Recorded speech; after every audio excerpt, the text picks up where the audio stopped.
Radio Canet està d'aniversari, enguany complim 45 anys i ho volem celebrar per recordar sobretot el que ha suposat aquesta trajectòria, aquests 45 anys, i recordar els nostres orígens, però també plantejar-nos reptes de futur. El repte serà renovar la nostra imatge corporativa i també la nostra imatge sonora. De fet, col·laborem amb un projecte que es diu Talent i Empresa, a través del qual diferents instituts de disseny en què alumnes participen i elaboraran aquest logotip a través d'aquest projecte que s'anirà desenvolupant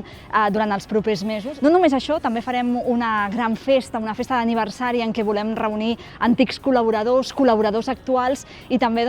celebrar aquest aniversari fent un programa en directe, que encara hem d'acabar de triar el lloc, però serà un lloc emblemàtic de Canet de Mar i sortirem al carrer per fer aquest programa que també inclourà actuacions musicals. Un dels projectes que anirem desenvolupant durant tota la temporada, durant tot aquest any, podríem dir, és la ràdio al carrer, perquè volem sortir fora dels estudis i fer-nos veure, guanyar visibilitat i guanyar també nous adeptes a Radio Canet. Per tant, serà un any ple de celebracions i les volem compartir amb tots vosaltres.